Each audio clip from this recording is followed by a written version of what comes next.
the actually store, called the Walmart. And I'll just give you an example, that IBM, it's an IBM based blockchain actually technology, which helps trace the food origins, right? It's just the food origins, that people will get to know where this food originated from, where it's coming from. I mean, these are the features, that blockchain is introducing in the industry. So Ammar Sab, excellent work. I'm very impressed with Dr. Irfan's, presentation. A good start to this, presentation. I won't take too long, but these are the few things that I wanted to just add in.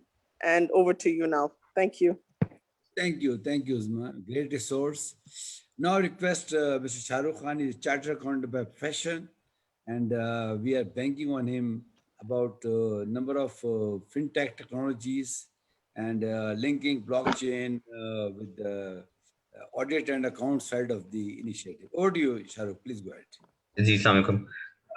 So how can I share my screen if I wanted to? You can. You're allowed. You can share your screen. Oh, okay. Let me just set things up. Just a minute.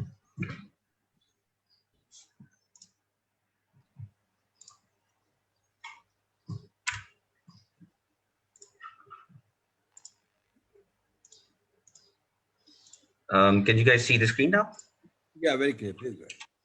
Okay, so I'm Shahrukh Malik. As Martha mentioned, I would be talking about blockchain and how to use this in financial systems. So before we dive into how current systems work, let's take a short trip down memory lane on how the old financial systems used to work. So initially, everything was built through a ledger system, which was basically a record on a paper, or if we go even back on pieces of leather, on this person gave this much money or this much of a commodity to another person. But since we're talking about financial systems and in very broad terms, a financial system is a system that enables exchange of funds. And in modern terms, this constitutes banks, financial markets, financial instruments, and all of those things that we are already aware of. If we see the history in terms of technology and financial systems, we see that the first ever digital financial service was started in 1918, which was a while back. And then in 1995, we saw the first virtual bank open up, and followed shortly by PayPal, which was the first digital wallet. And then coming over to 2009 almost, which was devised as the era of cloud computing, there was a secret work research being undertaken by a group in 2009, which was Bitcoin. So Bitcoin was the first ever introduction of blockchain to the world. And it got a lot of steam, both in terms of the positive natures and also the controversy.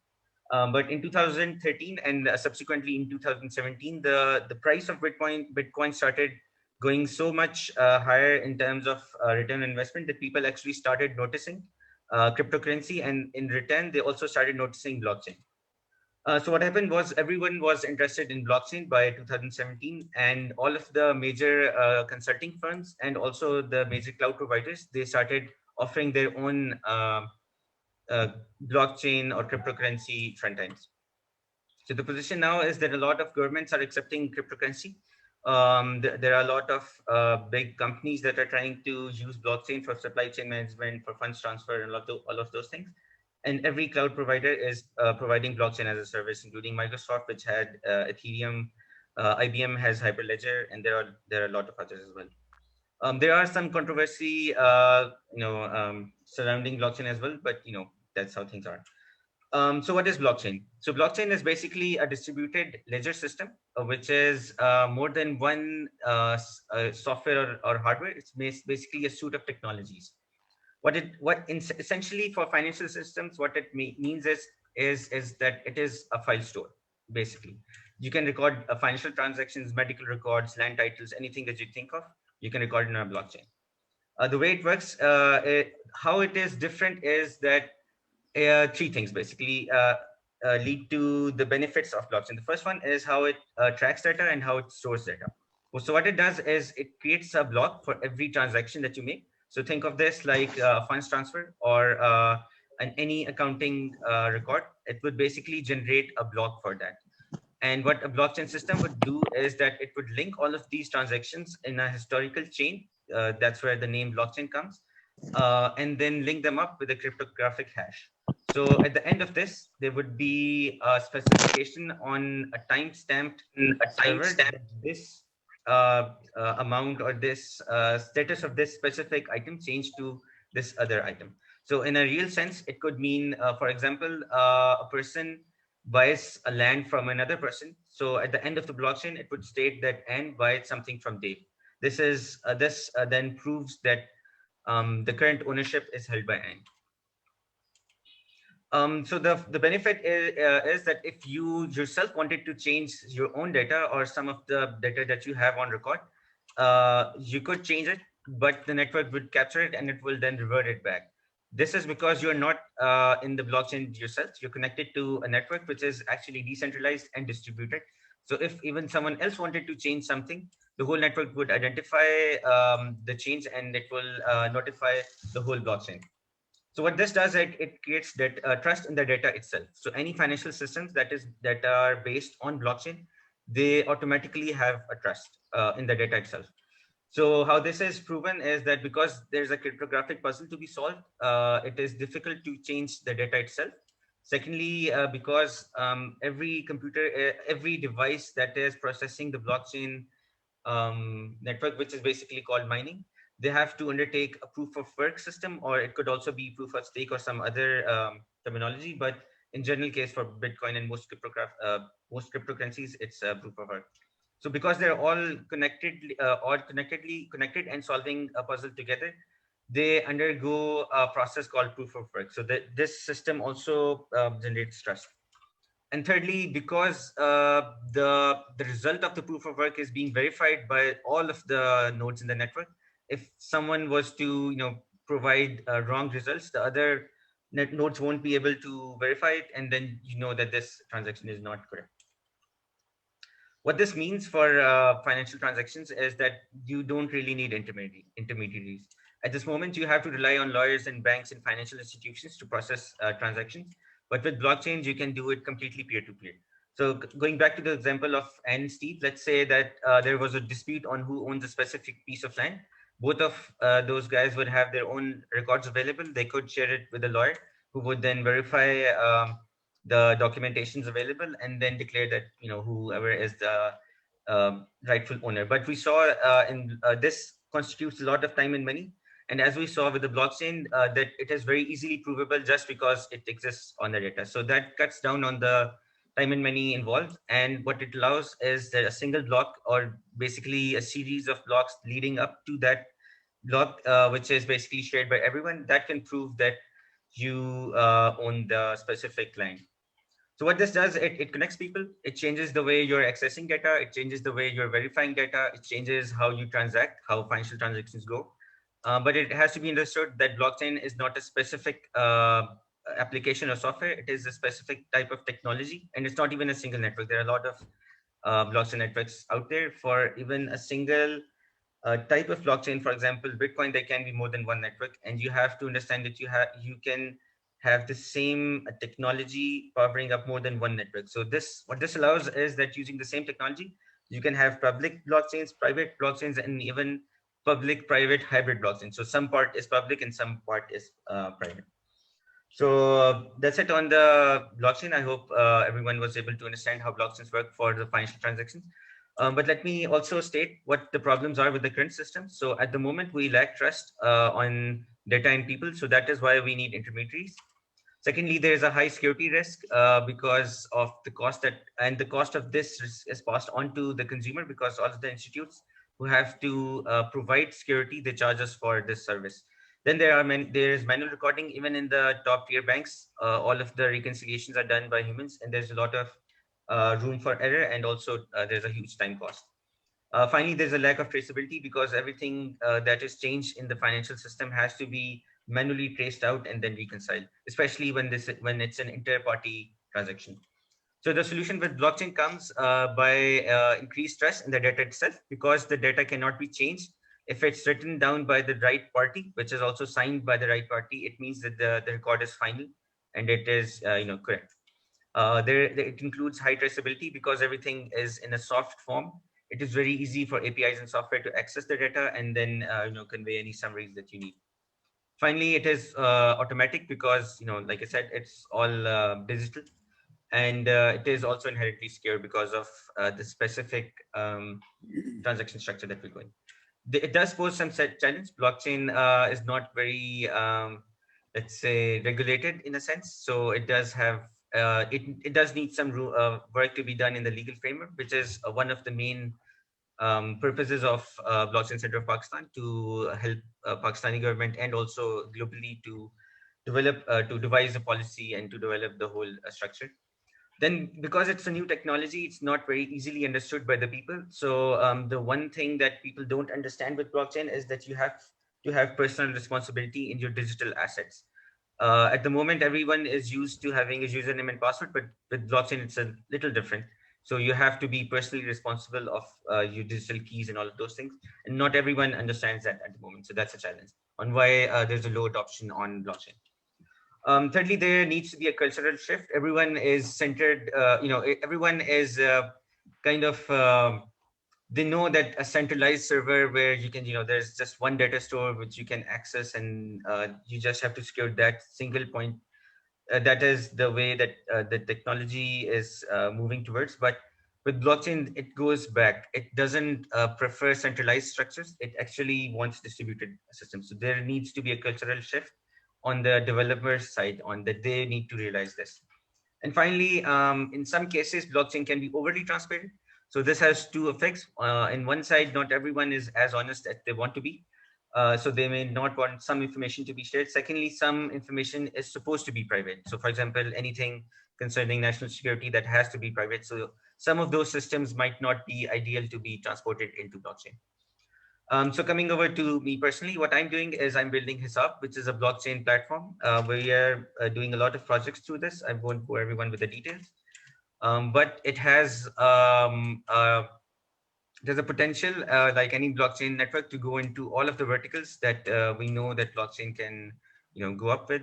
For more details, you can visit our website, hisab.pk, and that's it. I'm open to any questions that anyone has. Thank you, Shahrukh. Thank you a lot. Can you Thank you. kindly put your slide down? Sure, sure. Okay, thank you very much. I think it's a wonderful webinar going on. It's going live on Facebook, so a lot of people are watching you now. So anybody who can afford to, please be in the camera, please be in the camera, especially the speakers. I can always exempt the ladies, but I think anybody who is on the video, I think is being recorded, going live. So I would like you to be there. So now I request Dr. Maria to please take the floor. Dr. Maria. Marcia, thank you so much for giving me an opportunity to join this group. This is my first time I'm talking to people with such a diverse background, and especially with a technology-oriented background. My specialization and the center's specialization is essentially with defense and national security issues. The topic which I'll be discussing today is basically Belt and Road Initiative, CPEC, and its connectivity and its impact with regards to the blockchain challenge. It's always difficult to talk after such august speakers has spoken. Nonetheless, given the paucity of time, I would like to make 3 short interventions with regards to what this technology can afford to Belt and Road Initiative, and what does it mean for the China-Pakistan economic corridor. When we talk about the actual impact of blockchain technology when it comes to international transactions, or it is almost $1.7 billion, which is estimated is a high mark which these technologies would be affording now also and after some time as well. So what is interesting here is to understand that not only does this technology affords us a greater capacity to not only interact with each other, but also to understand that the primary function in global trade that is linked towards the cost of business and the ease of business is directly connected with the efficiency and the speed with which these transactions can actually occur. And the mere fact that blockchain technology takes out the intermediary and provides that affordability not only to state structures, but also private enterprises is perhaps one of the most unique features. Now, coming to the Belt and Road Initiative, what we need to understand at this moment is that the Belt and Road Initiative is now, at this moment, the single most economically transformative process underway after the Marshall Plan. And according to the Belt and Road Initiative, almost 91 countries will be participating in that. And if you further break it down, it is linking China's economic zones, especially from Guangzhou, Lianjing, Shanghai to Guangzhou, to at least 7 major ports, starting from St. Petersburg, then Rotterdam, Paris, and Calais, Iran, from the Khomeini port, and then last but not least, for Pakistan, Gwadar and Karachi. Now, the significance of that lies within the fact that it's not just about infrastructure, which has been connected between Pakistan, throughout Pakistan, and then linking it down to the seaport. It is to understand the fact that tomorrow the actual transactions will be happening in the Indian Ocean.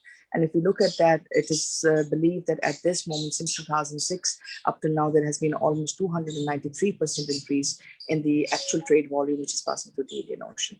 If you look at the world oil supplies or the oil trade zones, it's almost 90% of the world oil transactions actually pass, or shipments actually pass from the Indian Ocean. Almost 25.5% from the Strait of Hormuz, 19.9% in the straits towards the states of Malacca, and or almost 11.1% from the Suez Canal. And connecting that to the digital Silk Route, we understand that the digital Silk Route starts from Gwadar, goes down to Djibouti, and from Djibouti to Mombasa on one hand, and on the other hand, it comes down from Gwadar to Djibouti, and from Djibouti to Suez Canal. So it not only affords for the first time a new economic transaction, but it would be for the first time also providing a new supply chain, which would be looking at a north-south connectivity. So the China-Pakistan Economic Corridor essentially fills up that gap and brings in that potential, which has been unrealized. And linked to that is, of course, the bigger question, which I think is the most unique aspect when it comes to blockchain technologies and their affordability, plus the fact that they will be a sea change in terms of how new businesses will be done. First and foremost, it is consumer sensitive. Number 2, it is population centric. And number 3, that while it gives space to bigger corporations and it gives space to all of those, it also provides access to all those people who have not benefited from the financial system or from the monetary system, and especially in developing countries. For example, in Pakistan, the developing countries, as a developing country, only 17.1% of Pakistan's population actually accesses the banking system. But with blockchain technology, one short example which is prevalent in Pakistan is, for example, Easy Paisa. Although it doesn't reflect all components of blockchain, but it does represent a significant shift in terms of consumer access, has shown that this technology can very quickly become something not only which would be preferred by the population, but something which would allow for greater trade activity to happen. In this context, what is significant is that while now there is a bigger debate in terms of how states have to respond to it, like all other technologies, in this case also the regulation falls way behind how the technology evolve, whether in terms of individual data users, whether in terms of people who are managing the digital asset management phase of this technology, or those who will be at the receiving end. The taxation systems, as Ammar was talking about, has unduly focused on the technology aspect of it, rather than looking at it in terms of an actual opportunity where technology can actually yield results, can actually bring in that untapped or in our case, for example, or even in other developing countries, where a lot of untapped revenue, which does not see any digital any digital mapping, could perhaps in future could be digitally mapped and could also become part of the state structure. So at this moment, while the bigger countries such as the United States, Japan, Russia, even Venezuela and Estonia have looked at coming up with taxation systems and have come up with different regulations, countries like Pakistan need to also very strongly look at not only the regulation, but also look at the security as well as the opportunity which such revolutionary technology will be affording. And it's not something that you'll be the first to start, but it is something which you will have to face, because the sheer trade volume which will come to Pakistan as a result of the CPEC will be based in terms of your port connectivity.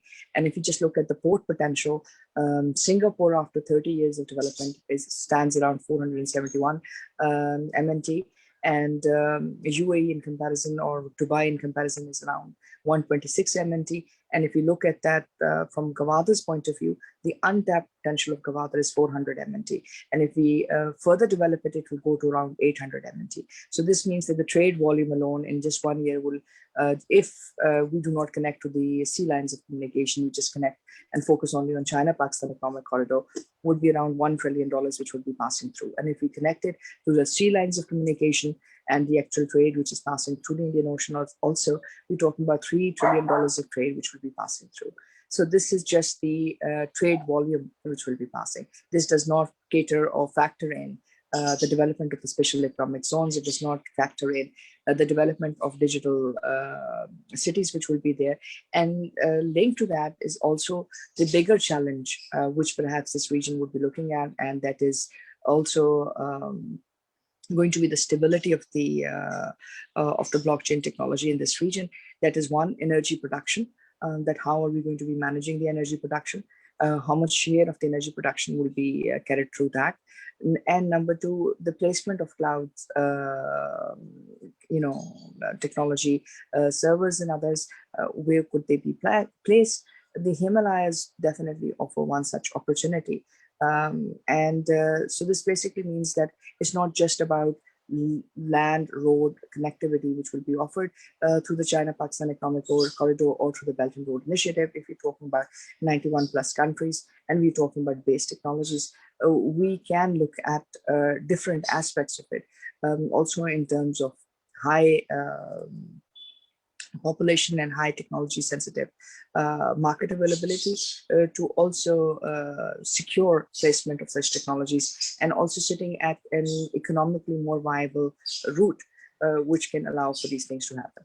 I think one last aspect which I would like to talk about in blockchain technologies before I conclude is the fact that blockchain technologies, while are focused a lot in terms of cyber connectivity, are focused in terms of how the digital Silk Route will be developing, or other lines of communication, or the cyber connectivity under the sea would be connected. Along with that, with the sea lines of communication, the most important factor would remain the astropolitics in terms of how the global future satellite connectivity and those positioning would also be used and factored in terms of providing perhaps the future, which will be based around the access to global commons, and also developing technology development and an insight, what I would rather say a foresight, to use and adopt these technologies. Because if they are not adopted, then those countries which will be the global pathways will be the ones which will be connecting these technologies, as well as the actual physical market and supply of these different goods and services to the global market.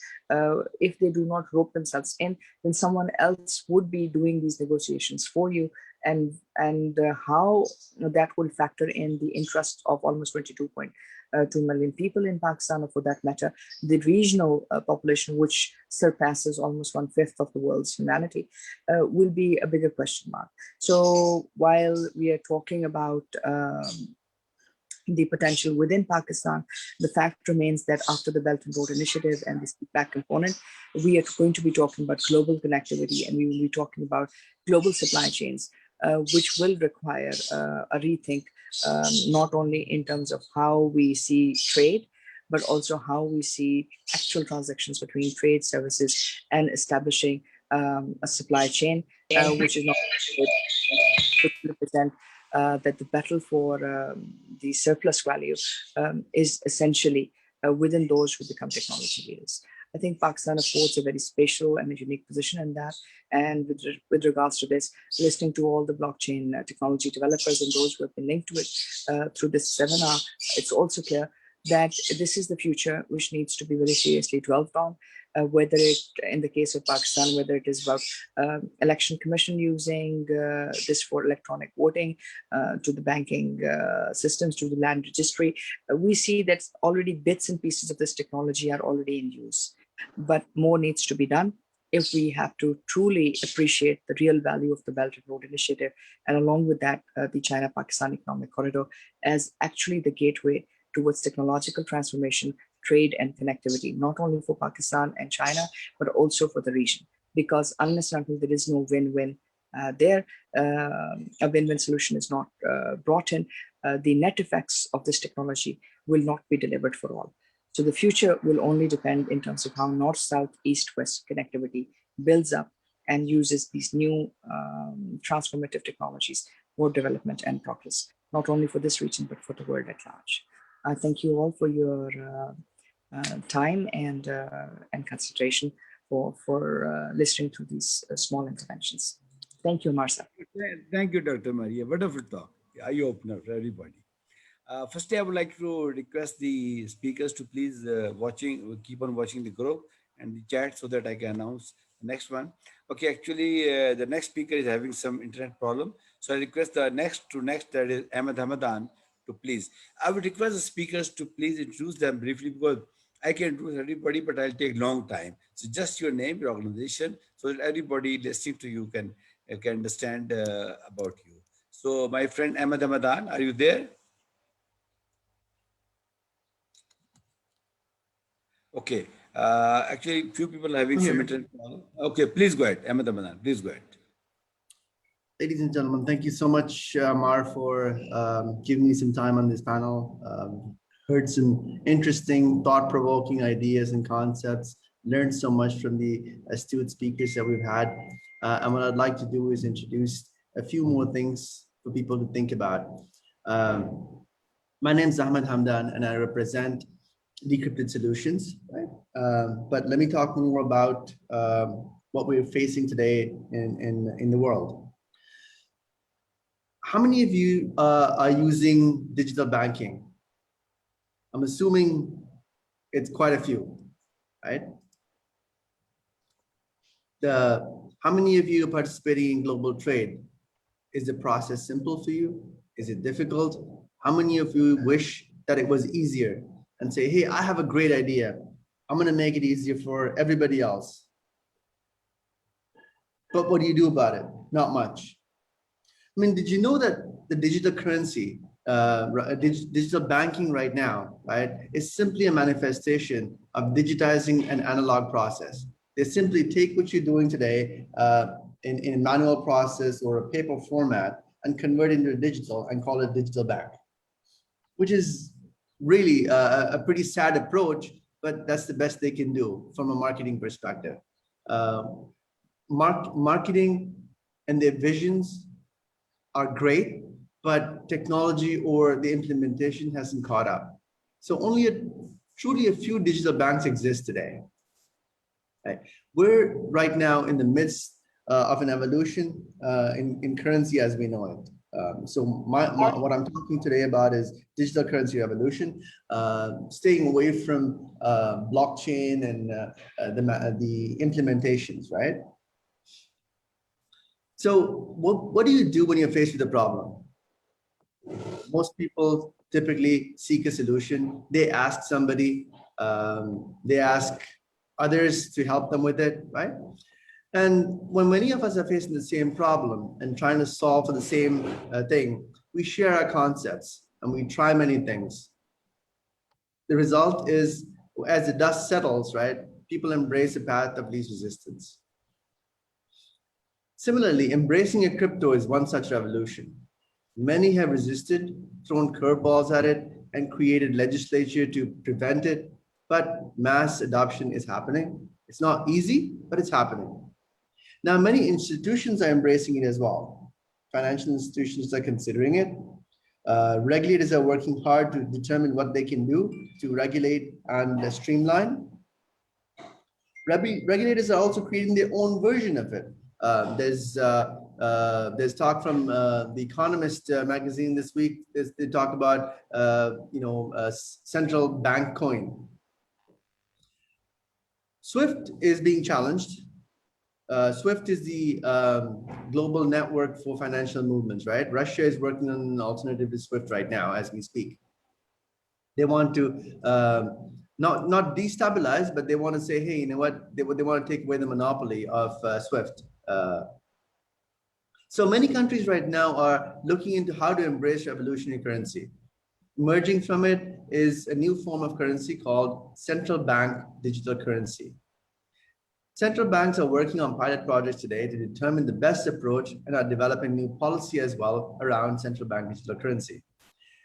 Concept papers are available through your favorite consulting firms or IMF. Many central banks are working on it today. Some of the more prominent ones that you might want to look into are or having pilot projects are China. Japan launched it in, I believe, March, and they have a year-long pilot program going. Some African countries are looking into it as well. In the last few months, Central Bank of the United States has been focused on it, has had a lot of dialogues. But right now, what they're trying to define, what they have to first define is how are they going to define digital currency? Is it an asset class? Is it a trading commodity? They have to get IRS as well as central bank to figure out, how they're going to define it before they can approach it. Today, I want to understand, or what I'm studying right now is how many people have digital wallets. If you're using a digitized version of your banking application, you have a digital wallet in your hand, right? The way we use money will change the next few months if it hasn't changed already. Pakistan today is moving towards digital financial reforms. Central bank digital currency is a mandate by state bank by the year 2025. What are we doing about it? So many opportunities. Many of us talk about it and say, hey, well, here are the opportunities, here are the Silk Road opportunities, but what are we doing about it, right? Academic as well as vision has to come to reality. We have to get some commercial linkages into this and ensure we build something before it's too late. Otherwise, we're going to have to adopt what somebody else has. SECP has taken an approach. They're considering crowd financing and has a sandbox for it today. State Bank has taken an initiative. EMI licenses are now ratified and past the sandbox stage. So we are in the midst of a global financial reform storm, right? This is an opportunity to watch from the bleachers or do something about it. Where do you stand? What do you want to do? If there are questions, I'm glad to help and answer. Thank you guys for your time. Thank you, Madan. You're always very kind always, with a smiling face and giving a candid talks. Actually, ladies and gentlemen, me and Madan are very good friends also for the last so many years. And we have been lobbying for all what you are seeing here today. Okay, thank you, Madan. Thank you. So, thank you, guys. Please, you want to say anything, Madan? Okay. No, I said thank you very much for the opportunity. Thanks for setting up an amazing show. Thank you, Madan. Now we request Dr. Bushra to please take the floor. Dr. Bushra. Assalamu alaikum. Can you hear me? Yeah, very clear. Please go ahead. Okay. So I'm Bushra and I'm representing here Block Ventures. So Block Ventures is basically the blockchain-based specialized company. So here today I am just targeting a specialized topic, which is my permission blockchain. So let me just share my screen. Just give me 1 minute. Please go ahead. You can share your screen. No issue. Okay, just give me 1 second.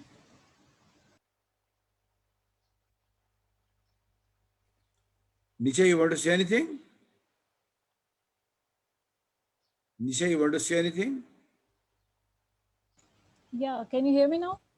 Yeah, very clear. Nothing. Please go ahead. Sir, please give me an opportunity for 2 minutes because I would like to share the interlinking between blockchain and industrial. Okay. You'll get it. You'll get it in the end. Thank you. Thank you. Please, Bushra, go ahead. Please go ahead. Okay, so permission blockchain. So first we need to understand what the difference between a permission blockchain and what is permissionless blockchain. As we all know about Ethereum, Bitcoin, these all are permissionless blockchain, not permission. So what blockchain offers for businesses? So businesses like, let me just share the agenda for today. So first we need to understand why blockchain is offered permission blockchain for businesses. As we all know that in businesses we need privacy. Like they don't businesses don't want to share their business transactions with a third party or unknown people. So blockchain offers a permission blockchain. So let's first understand what is permission blockchain. So for understanding, I just put a image here. Here you can see the two types of blockchain, high level types of blockchain. So first is public blockchain and second enterprise blockchain. So let's focus on enterprise blockchain here. So here we have private blockchain and consortium blockchain. In private blockchain, only one organization put their all data on the blockchain. So on consortium blockchain, a group of organizations just come together and just make a blockchain network. Only in consortium network, only some known identities could join the network, and these permission is required to read and write the data in this consortium blockchain. So here, I think just this is some kind of network blockchains, as I just tell you. So here I just write some areas of blockchain. So enterprise grade applications areas. So here first come is supply chain. So how blockchain impact on supply chain? So first we need to understand the challenges current supply chain is facing. So increased cost throughout the supply chain complexity due to multiple channels to market. And the third one is consumer demand drive need to improve speed, quality, and service. And also another main thing is the risk in the supply chain create pressure on the businesses. So how blockchain is going to solve these supply chain issues? Supply chain in blockchain offers us to the end-to-end tracking. Also is it improve the traceability. Also by using blockchain we can or we can track the origin of a product, like the previous speakers told us about food supply chain, IBM food supply chain. By using that blockchain we can just track the origin of the product, of a food product. So second is transportation, payment, and dispute resolution. So this is the main if we talk about CPEC, so this is the main area I just find out for you to just focus on it. That what are the current challenges faced by transportation and dispute resolution? So every day there are almost 140 billion dollar tied up in disputes for payments in the transportation industry. For an average invoice, a company must wait almost 42 days before receiving payments. So many businesses have millions of dollars tied up in their accounts, which they could be using to advance their businesses, improve delivery times, and better service end users. So what blockchain impact is in the transportation industry? So what we can do with the blockchain technology in transportation? With the help of blockchain technology, none of these issues would exist to nearly the same degree. How? By using the blockchain for data authentication, the entire network can contribute and validate the data, and it is no longer subject to tampering. Increased reliability of tracking information can also have an impact in conversation of goods being shipped. So let me give you just an example. Refrigerated and temperature controlled transportation relies on on-time delivery. This efficiency is only improved with the blockchain. So third area is personal identities. So in the supply chain especially, we have the problem of identities. Like we have to trust on unknown parties like suppliers and other parties. So what if all the data, I mean suppliers personal data are on the blockchain, And when someone verify the identity of this supplier, so he just go to the blockchain and just verify through a QR code or some hash keys. He just verify the he just verify the identity of supplier, either he's authentic or not. So only by using blockchain this is possible, that anyone we can trust, third parties, we can trust the unknown parties. So fourth and the main use case of blockchain in enterprise grade blockchain at partnership management and agreements. So as we all know that collaboration is the heart of business life, but this is not easy in real life. However, successful collaboration does not come easily. Your partners may lack commitment. They can change the contract. They have the option. So we are not sure about these agreements. So any other problems like they can change the agreement terms, and this will create a lock problem. So what if we have all these agreements on the blockchain in tamper-proof form, there where no parties can change the data? We can just, if someone wants to change, obviously blockchain will not allow to change the data. So all agreements will be on the blockchain in the immutable form. So this will increase this partnership agreement more easy and more scalable also. So that's it from my side. So any question? Thank you. Can you bring down your slide, please? Yeah, let me just down here.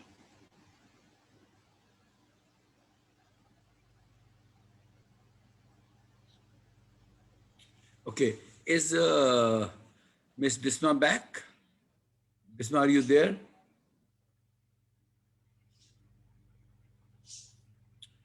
Okay. There's some communication problem with Bisma. So now, let me see something. Dr. Kesra, are you there? Dr. Kesra? Okay. Yes, I'm there. Please go ahead, Kesra.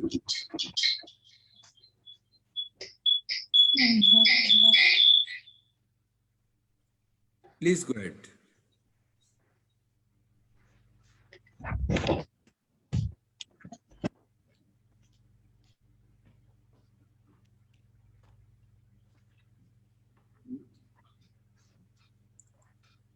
Dr. Kesra, can you listen to me? Thank you very much. Assalamu alaikum.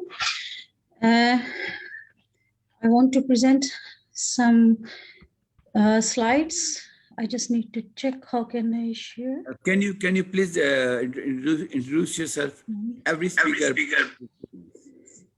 Introduce yourself. So how can I share my slides?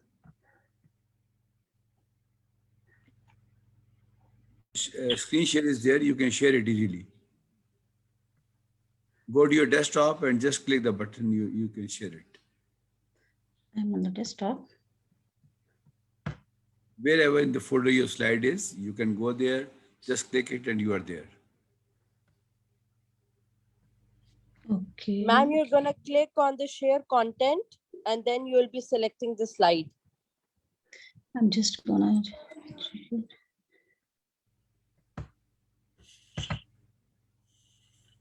Yes, you are there now. Please go ahead. Assalamu alaikum. My name is Dr. Kesra Fazil. I am working in blockchain technology since a couple of years. Of course, everyone is talking about Bitcoin and other cryptocurrency, which is the first use case of blockchain technology. And all of other participants, my dear colleagues, they have already explained what's the blockchain technology, its importance and its applications. And since today our topic was Silk Road and the CPEC, so I come up with some solution, some project which is based on production of green energy and the application of blockchain technology in token economy, and establishing a token based on blockchain technology for green energy. So is my screen is already shared or? This It's is shared. shared. Yeah, we can see it. Please go ahead. Okay, moment. I just have to scroll down. So, but I just there are nowadays most of the time we are focused on fuel. The fuel that we are using in mobility sector is fossil fuel, and of course all these transactions and all these logistics and CPEC is mainly based on mobility. Can you hear me? Hello? Please go ahead. Please go ahead. Yeah, Everybody yeah. listen. Okay, thank you. So the reason there is a big challenge in this existing fuel system, which is the cost, instability in the cost and availability of the fuel. Then somehow we are mainly, most of the time, we are being sanctioned, and there are different issues that always create a problem when we are dealing with mobility sector. And of course, if there is a vehicles, there must be fuel. Without fuel, nothing is going to happen. So what's the problem for us was normally that in electric existing system, we are not only leaving carbon dioxide footprints, but we are since we are starting the new system, the CPEC, it's a completely a new infrastructure, developing trading system. And in that case, if we start with the in order to existing system, we can add some additional features, additional energy sectors, which is based on hydrogen, which is the hydrogen. When I talk to about hydrogen, this is a fuel which is 3 times more powerful than the standard fuel, and it's hydrogen can contribute to 24% of the final energy demand and 650 million of tons of carbon dioxide reduction. So there are different type of nowadays we are very much familiar with electric vehicles, which are also being a source of using the green energy, but electric vehicles cannot be used for long-term distance. So why we are using hydrogen? Because it's most commonly available element in the world. And this is a key energy source. And the most important thing why hydrogen is important, energy cannot be stored. You cannot transfer energy from one place to the other. So hydrogen is the only source in which we can store the energy. When our grid stations, they are we need to create the balance in energy, in incoming and outgoing energy. We have to have some system where we can store the energy. We are wasting a lot of energy when we shut down the grids. So if we have a proper systematic way where we can store this energy, and this energy later on can be utilized not only for household stuff, but also for mobility sector, this is a great application for hydrogen. I just want to give a very small brief that hydrogen in vehicles, here you can see there are some applications of hydrogen vehicles in the system. There are hydrogen trains, hydrogen ships, cars, trucks, especially long-term distance. We normally in Japan, nowadays Japan, China, in Asia, I'm talking about Asia, Japan, China, Europe, and US, and different other countries, now they are moving to hydrogen because this is cost effective. Of course, initially installation of the infrastructure takes is a one-time investment, but then on long term, it's cost effective. And here we can see, just for an example, that they have the guy, he has traveled 400 total 49 kilometer. He displayed, he traveled in this Hyundai. He has traveled 3 times 778 kilometer, and that is 3 times more than the normal fuel. And he because when we use hydrogen as a fuel, the outcome is only water. So we are purifying, not only we are not only saving the money, but we are also purifying the climate. And so here you can see in a simple way, the normal trucks, a bus, they can travel 43 kilometer, and with the hydrogen fuel, they can travel 350 kilometers, having the same pricing. And similarly, we are using this for other aviations industry, and also for hydrogen refueling. And the installation of hydrogen refueling station is not a very complicated structure. We need a very small place for installation of fuel stations. And how can we produce? Because initially it's very not, I should say that it's apparently it's a new technology for Pakistan, but since in Pakistan we have sun energy, we can produce it with the solar energy, we can use wind energy. And if we install these fuel stations on the way to hold the CPEC, we are not going to use fuels, this fossil fuel, and we are not only saving the climate, but we are also saving the investments. And there are other applications I can just for green. And here is, you can see on this slide, there are hydrogen mobility subsidized and prioritized. Government is different governments in a different level. They are giving the subsidies for the hydrogen fuels, which I believe, inshallah, in next couple of years, Pakistan is also going to participate in that, because China is also a big player in this hydrogen sector. And in this collaboration, definitely they will partner with each other. And now, how can road to the green Pakistan? For a quick change to clean energies, we recommend the following scenario. The combination of waste removals and production of green hydrogen is very efficient way to implement quick solution. We can produce green hydrogen from waste, and from these waste materials we can manage use our waste management.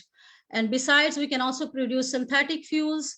We can also produce users at small domestic level. We can use the hydrogen, and this all, and also we can use the mobile fuel stations.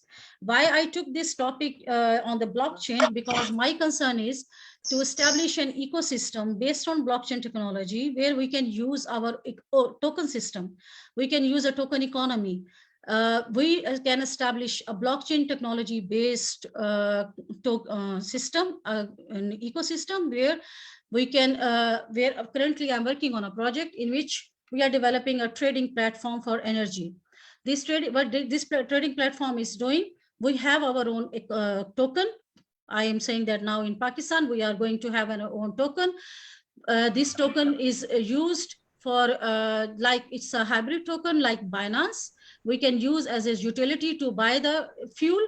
We have in next couple of days, and I'm also going to make some collaboration. I'm looking for some high authorities, officials in Pakistan, that we can make some collaboration for international organizations who are producing the hydrogen mobile fuel stations, where we can install these fuel stations. And these fuel stations are on trucks and different mobiles, and we can see that where is the flow of the these vehicles.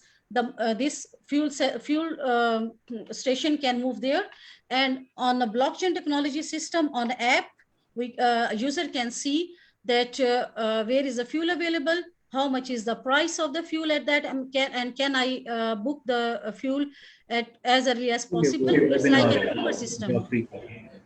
It's like an Uber system for blockchain technology based, transparent, and we will have our own token, own economy. So we are not dependent on anyone else. So this is how this will be a P2P trading platform open for hydrogen market participants, and it's a distributed ledger, and smart contract will ensure the certification of green energy, and payment method is green hybrid token. And what will be the target market? And this can be, I'm doing it at the local level, but we can enhance at the government level. Government can use it as a government at a token as it's their own economy, to enhance the economy. Because we are talking about blockchain, but the best application of blockchain technology is the tokenization. When we can tokenize any project, any asset, this is where I can see the infrastructure, the financial benefits of the blockchain technology. So we need to now also focus on the token economy, to tokenize our existing assets. We have Manjadoro, we have different other assets which we can tokenize, and we can go for that. We many people, most of you are now very much familiar with NFTs and other tokens. So my objective today was to bring this sector into this into your knowledge, that how we can use our existing infrastructure and establish our own fuel system without depending on other countries, because we are blessed. Pakistan is blessed with sun. Pakistan is, we have more sun, 24/7, I should say, in different regions. We are going to have sun energy that we can use in solar panels. We can also use waste management. We can also use wind energy to establish a complete new infrastructure. We can have, definitely, if we are ready, we are definitely can have a good investments from international investors. And using this, we can, and then at the next, the first thing is establishment of the infrastructure. Next stage is the development of transformation of this infrastructure onto the blockchain technology to establish a token economy. And this is what I am more interested. And I would like to thank you, all of you, for taking time. Thank you very much. Long live Pakistan.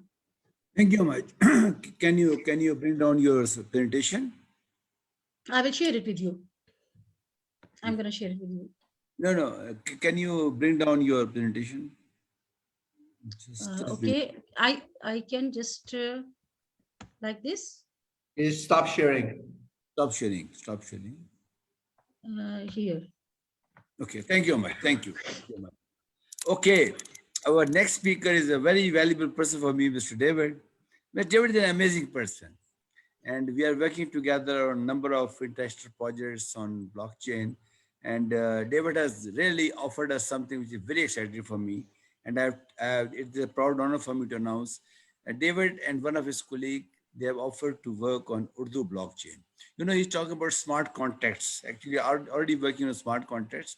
But since Urdu is also on a Unicode, so we are discussing that how we can bring our traditional legal system, that is all contracts written in Urdu, into and bring them as smart contract and link them with blockchain. Over to you, David, please. Go ahead. Thank you.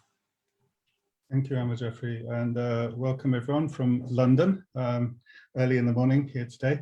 I'm speaking today on behalf of Lexon, which is a fabulous project where we've been working for a number of years on the Internet of Agreements. So that's really blockchain smart contracts, but applied in a legal context. So as many of the previous speakers have alluded to, there's huge potential for transformation of everyday business, everyday life using blockchain, Internet of Things, transforming green economy, transforming finance, even democracy itself. And this is going to have a profound impact on the world, particularly in Pakistan, and the Belt and Road Initiative and the global transformations that are happening. Obviously, this scale of transformation at this speed, with all these devices and all these organizations across borders interacting with each other, is incredibly complex. And there are a lot of risks associated with failures or breakdowns in these agreements and the technology underpinning them and the agreements. And while blockchain offers huge advantages in terms of security, transparency, and robustness of the decentralized architecture that the technology permits, it still is the case that these technologies are complex. And whenever you have a complex system, there are many points of failure. And there's another important point about blockchain that is key to both its adoption and its use in practice. And that is the trust in the technology and its robustness in law. So what I'll show you here briefly, I'm not going to spend a long time, if I can, maybe it's worth sharing, is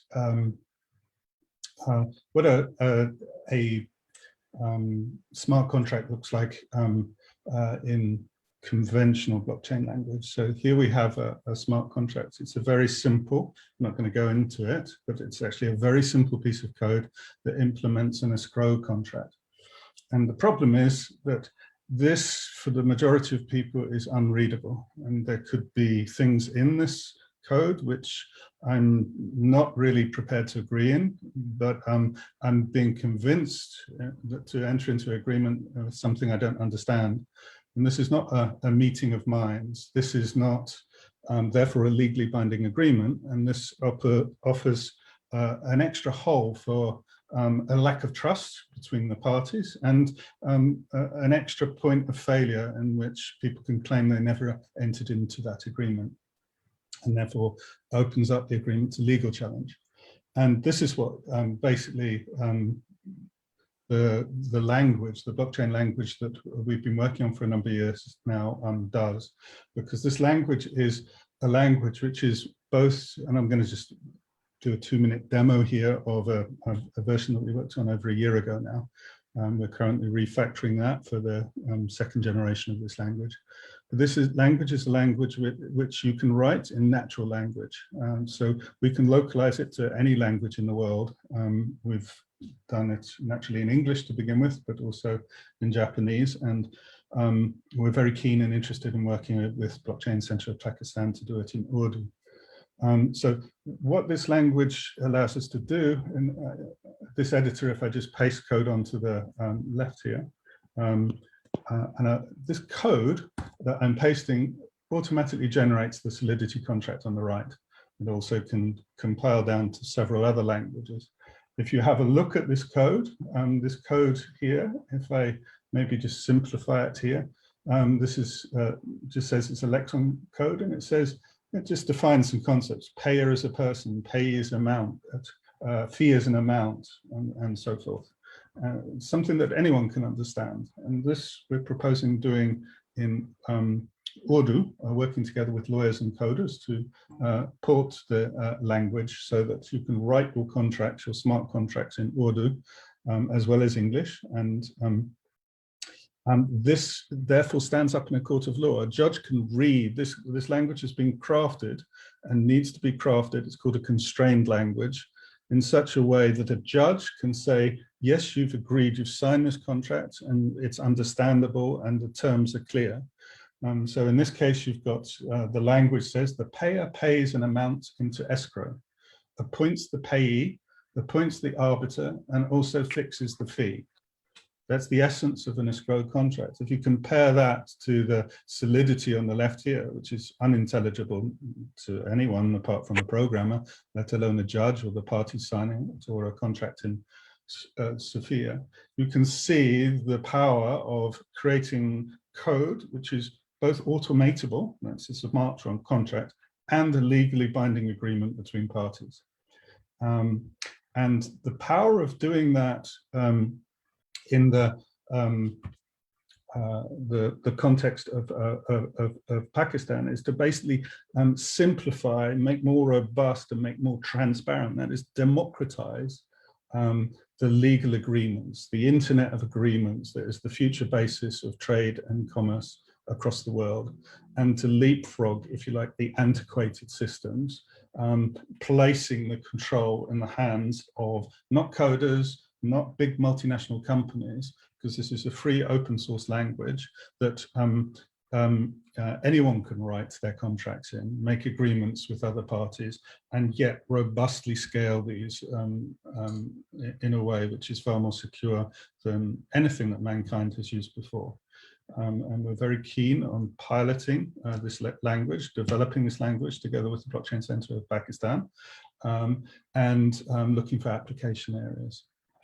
The last thing I'd like to say about the power of the transparency and the democratization of legal contracts is that in a business, in a time of history in which technology is transforming all our lives this quickly, it is important not to, if you like, put all your eggs into any particular piece of technology which will doubtless transform itself and be out of date within a couple of years, 4 years maximum.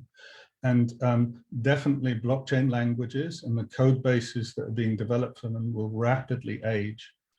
One of the advantages of expressing the complex nature of human agreements in legal language, in an understandable human-centered language, that you use compiler technology to compile down to whatever blockchain language is made available in the future, is you future-proof all that hard work you do with communities, with businesses, with legislatures, and so forth.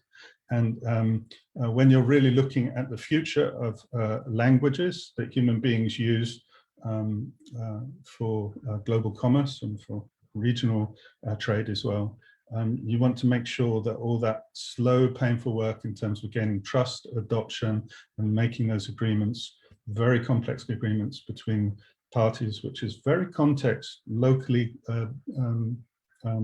dependent, that work is done in a future-proofed way. Thank you very much. Thank you, David. This is a great offer. And ladies and gentlemen, along with the CPEC offering Urdu content system, I think this is something going very amazing.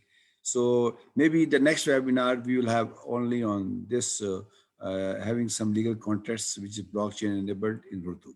Thank you, my David. I will get back to you. Okay, our next speaker is Mr. Ali Zain. Ali Zain, please over to you. Thank you.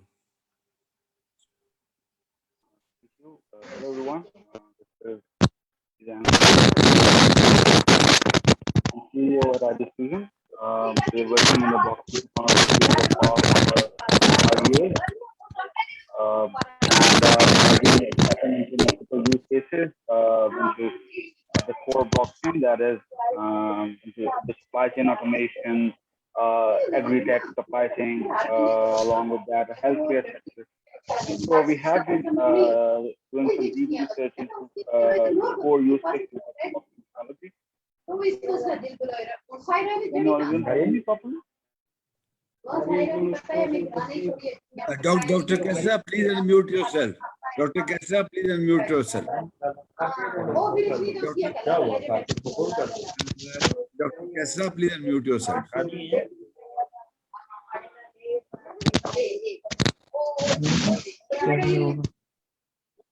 Basically, I would like to put some light on a few core use cases that I really want in the industry and the academia to focus on in order to bringing in some useful use cases into the growth of the technology as well as solving the core use cases. So first of all, in the context of FATF that is affecting the Pakistani exports and the ease of doing business in Pakistan, I would rather like to put in the point that we would actually really need to move quickly into automating the eKYC and AML part and automating the validation verification process through the blockchain network, because people already many of the major countries that are flourishing are already implementing it through blockchain, and we really actually need to expedite ourselves and bringing in the regulatory bodies to ensure that we automate the verification and validation process of the business people to ensure the seamless process of getting the money in and increasing the foreign reserve of the country. So basically, this has been a big hurdle at our part, which we need to cater as soon as possible. So this is my first point, and we are really striving hard and trying to bring in talking to many regulatory bodies in Pakistan, like banks and other like CPEC.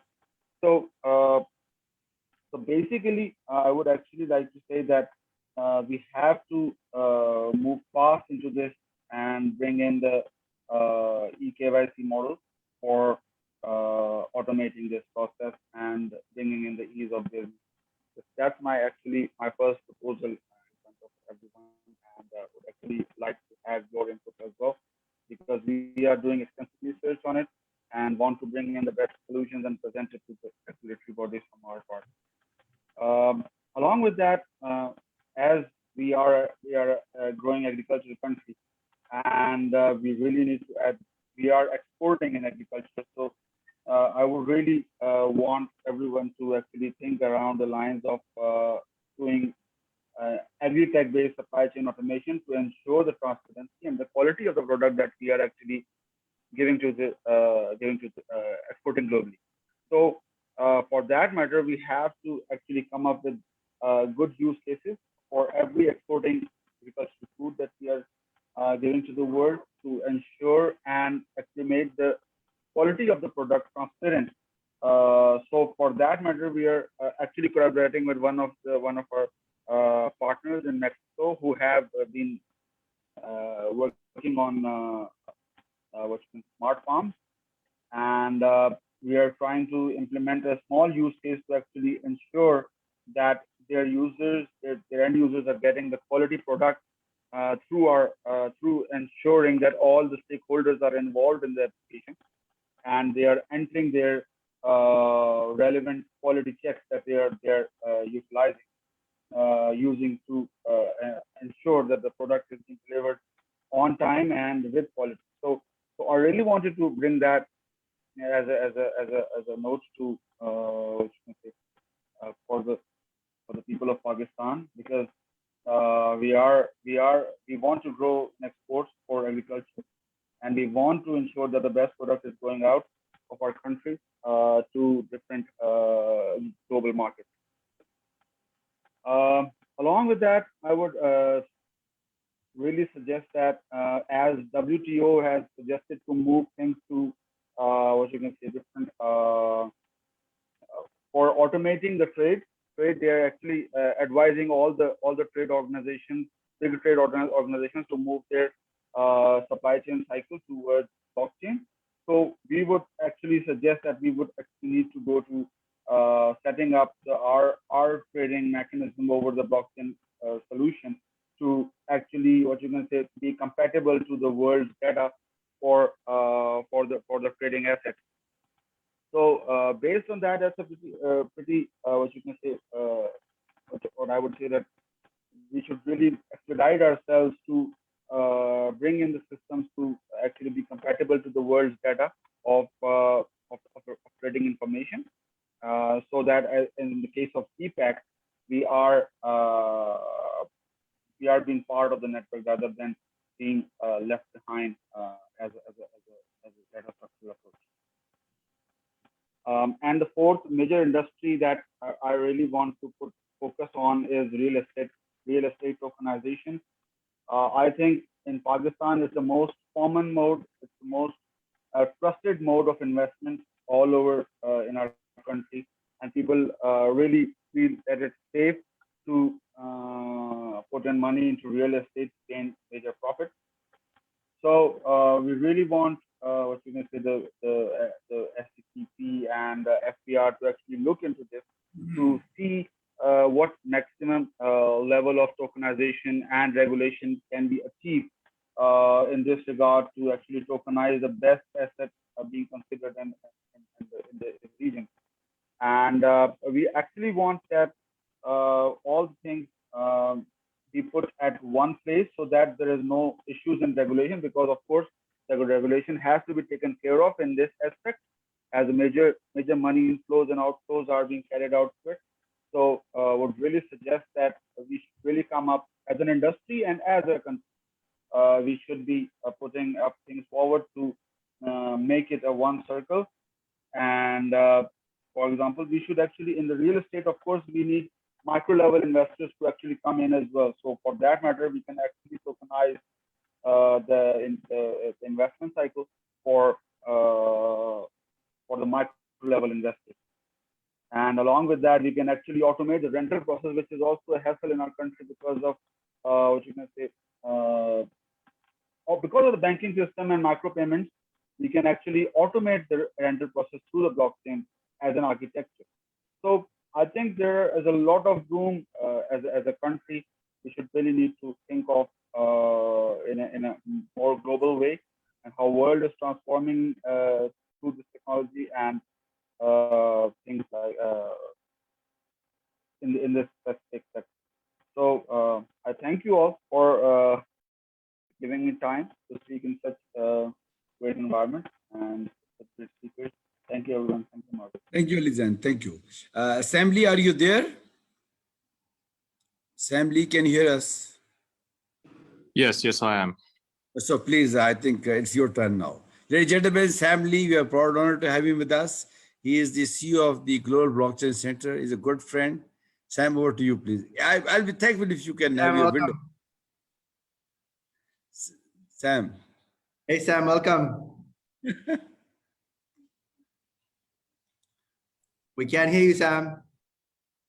Sam, you'll have to unmute yourself. Yes, how about now? How about now? Please go ahead. Please go ahead. Please go ahead. Please go ahead. Okay, great. Let me just set this up. Hello, everyone. How are we today?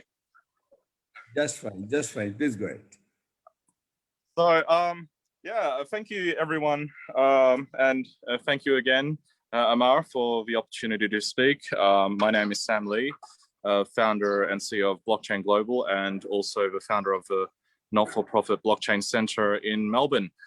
So we established ourselves back in 2014 to assist the regulators in Australia to build out the first tax law for this industry. Because if you talk about blockchain to any government regulator, they will understand it's a great technology, but they don't understand how in the short to medium term this could convert to real benefit for the broader public. So as we know, cryptocurrencies is a new a value exchange mechanism for people to create and exchange a new form of asset in a decentralized ecosystem. So naturally, through this process of increasing the velocity of capital, we noticed that there are some players in the space who have done incredibly well. And when they do incredibly well, the government needs to get a slice of that. So 2014 was when Australia recognized digital currencies as part of the balance sheet. And what that means is traditional capital markets from the equities world can participate in this space by investing in blockchain-enabled listed companies. As finally you're able to put assets such as Bitcoin on the balance sheet. So since then, we've been over the last 8 years educating many governments around the world, including Pakistan. It was a great pleasure in 2019 to also meet Imran Khan to drive the conversation on regulating this industry.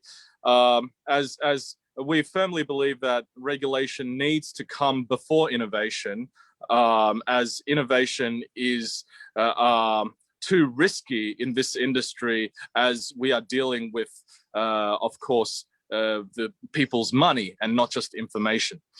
What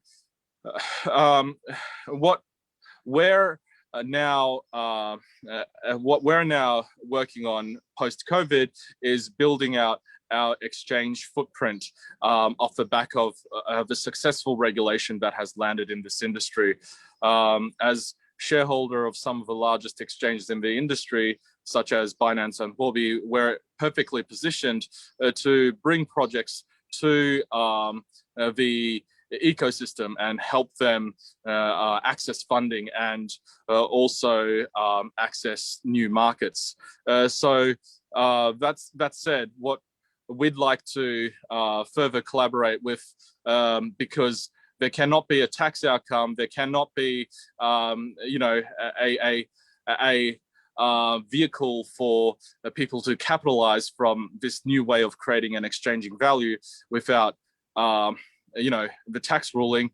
Is we want to keep working with Ammar as well as your team here to continue driving the regulatory narrative so that we could help Pakistani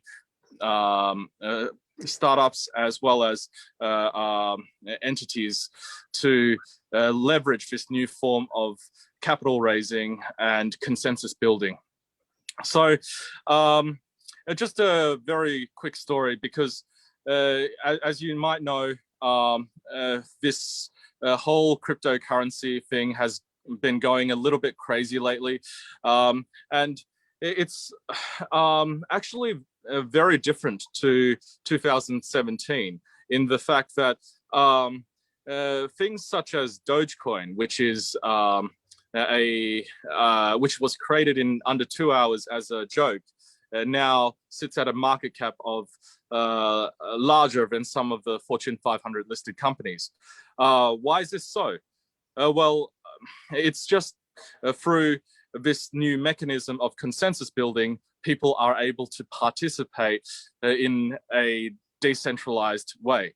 So the reason why the largest cryptocurrencies are actually from well-regulated jurisdictions such as Australia, Singapore, or Switzerland, is because the founders have a safety net, knowing that they could issue this new value, create a token economy, and bring people on board, knowing full safe that they are doing everything within the framework of their legal jurisdiction. So if there is no regulation, then we will have the next generation of young, smart Pakistani entrepreneurs going abroad to better regulated jurisdictions to issue their tokens and creating this new form of value with nothing but their two hands and their smarts. So for us to ensure that this opportunity is kept within Pakistan, a regulation must follow. And God willing, hopefully we'll be able to achieve that together very soon. Thank you very much for your time. Thank you, Sam. Thank you a lot. You're always very inspiring and very encouraging. Thank you a lot. Maria, can you please mute yourself? Okay. Sam has been to Pakistan and he had a meeting with Mr. Imran Khan, the Prime Minister. And I had the proud honor of meeting him immediately after that, and we discussed a lot of things. So, ladies and gentlemen, this has been a very rewarding morning in Pakistan. And if anybody has questions, Nisha Mali. Nisha has been a great help and support to me. And Nisha, 2 to 3 minutes to you in the end. Nisha, please go ahead. Thank you very much, Ammar Saab. My name is Nisha Ahmed Malik, and I started as an internee 6 months back with Ammar Saab. And when I came to his office, I had an education of 16 years in my hand, but I didn't know what is the technical knowledge. And once again, I'll be thankful to Ammar Saab. Actually, I was in my village, so I didn't take the responsibility of moderations today, because internet over here fluctuates. But with him, I'm working as the Chief Operating Officer for the IRA Academy. So IRA is basically the Industrial Revolution 4.0 and blockchain. So while going through different articles, I'm always reading about what is IR 4.0 and how we can interlink them. So one day I got to a very good sentence, and I had that in my mind, that emerging and foundational technologies such as IoT, cloud, AI, robotics, and blockchain are driving Industry 4.0. Means these are the driving forces that are bringing Industrial Revolution 4.0 by securing the trust of the people. They are transferring value and storing data blockchain that will help in the automation processes and remove any manual activities. What Pakistani industry mainly lacks is the automation processes and the sincerity in the linking of different things. And I believe that blockchain is been one of the fundamental pillars of Industrial Revolution 4.0, because that's a base for it when we will have blockchain linked with Industry Revolution 4.0. And I believe that by adopting the vision of Industry 4.0, many industrial sectors are eyeing the potential for advancing their systems to achieve higher productivity, cost effectiveness, reliability, quality, and flexibility. And one more important sector that can greatly benefit from this is the basic industry and the manufacturing industry. And Pakistan has a lot of manufacturing industries who can just in this era, they can advance their technologies and enhance the processes of manufacturing, the value chain, and increase efficiency and profitability. Because what is Industrial Revolution 4.0? It's basically 4 processes that come from the raw materials, then the production, then supply chain, and the customer feedback. Till now, we lack in the customer feedback, but we hope that in the future or in the near future, we'll have a good customer feedback that if the customer likes it, why does it like it? And if it's not up to the mark, then what was the reason that our product was not up to the mark? So keeping in mind these things, the Industrial Revolution needs to design a value chain or a value stream in which they have a target. If we are achieving the target, or the industry, manufacturing industry, or any of the processes is achieving the target, then we are on up to the mark. But if we are lacking behind, then we need to improve some things in that so that we meet the requirements of the value stream that's been designed to get the proper profits, what we need. So basically, the Industry 4.0 requires effective integration of many technologies and systems and seamless operations across all components. This increases many challenges for the applications like smart manufacturing. Security, we have an issue.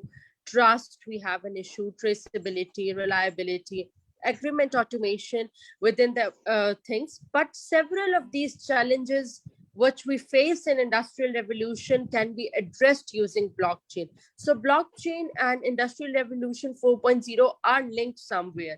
So what we need is that we need a middleware approach for utilizing blockchain services and capabilities to enable more secure, trustable, and reliable system of manufacturing applications. So this will enable a variety of new applications, to realize the promising benefits of Industry 4.0, resulting in very good, you can say, industries in Pakistan that can increase the export, they can generate employment. And one of the biggest challenge which Industry 4.0 has addressed is that they don't need a highly automated machinery, but they need skilled workforce who has the understanding how to operate this machinery. So at last, I would love to say that blockchain technology will become a fundamental pillar of Industry Revolution 4.0.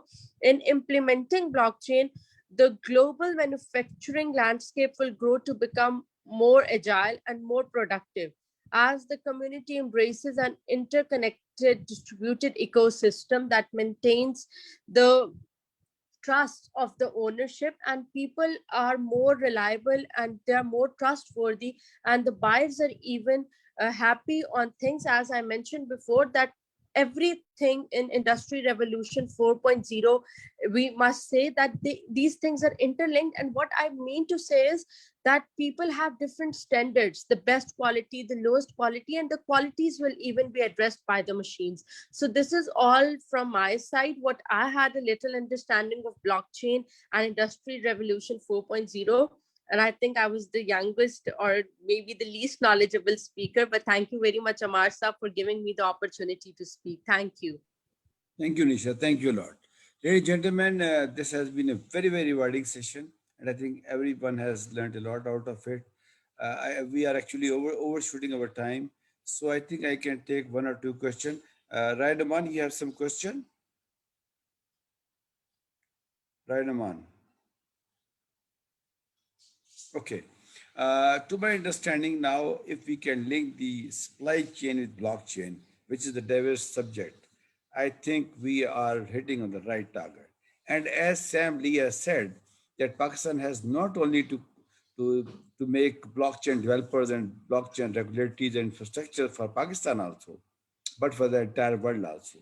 Ladies and gentlemen, we have been a wonderful manpower exporting country in 70s, but now is the era of 20s now. So we have to build the capacity of our universities, our organizations to prepare the future leaders of the world. And I think we can do, all of us can do amazing job. So actually our next milestone is 14th of August, and you all know very well that we delivered excellently on 23rd of March when we said blockchain on 21st century Silk Road. So please stay tuned for at least three webinars on different topics. We have a very meaningful group now. So with all my speakers, I'll be discussing that what these three webinars should cover, so that on 14th of August, which is very amazing for a very exciting day for all of us. On that day, we became independent. And so on that day, we will definitely like to show the world that how serious we are in bringing in place all these things.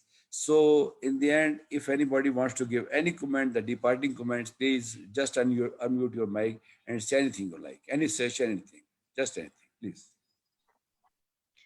Thank you very much for organizing this amazing webinar. And on this platform, I would like to request all of the participants that let's collaborate in such a way that I want to see in next couple of months, the projects from Pakistan on coin market. We need to be a part of the system. We are still developing, we have developers who are developing for other countries, for outside Pakistan.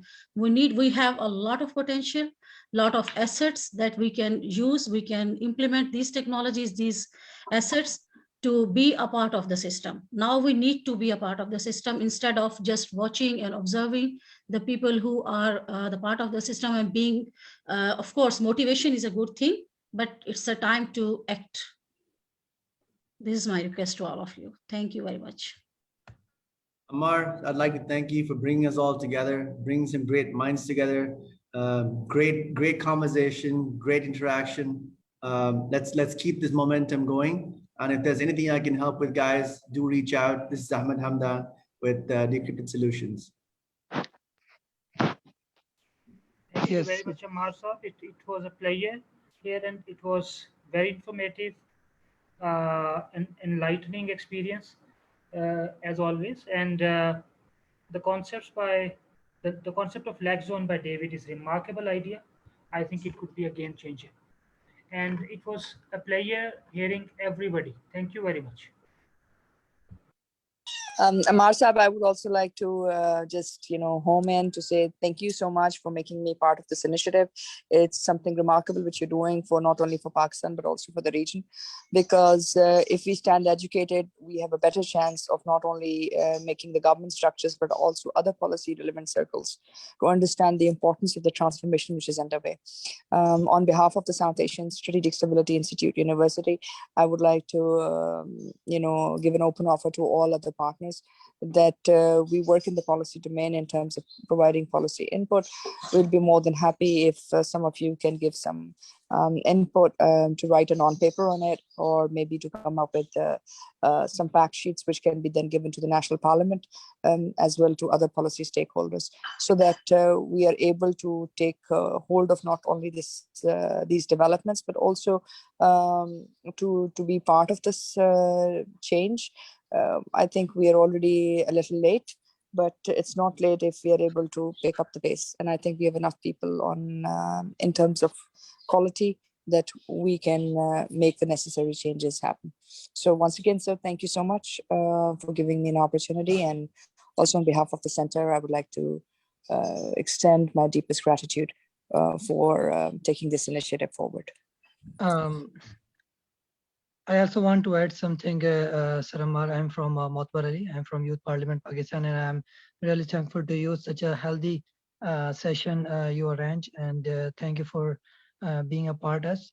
And in future, we are ready, and we will try our level best for achieve our goals. Thank you so much. David, your last comments, my friend David. The potential in Pakistan. I told you much earlier, a lot of potential in Pakistan. Please go ahead.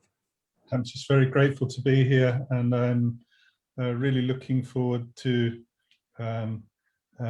really making something. So less Zoom calls and more making. Thank you. And I'm very grateful for the comments and do stress for the importance of integrating technology with both the legal aspects, but also on the on-ground adoption, trust and comprehension by people who will have to use this technology. Thank you. Thank you. Thank you all. Thank you. This was Sunday. I know you must have been very committed. And thank you all for your time. Looking forward You're to see you all. welcome, sir. Thank you, sir, Ammar. Thank you.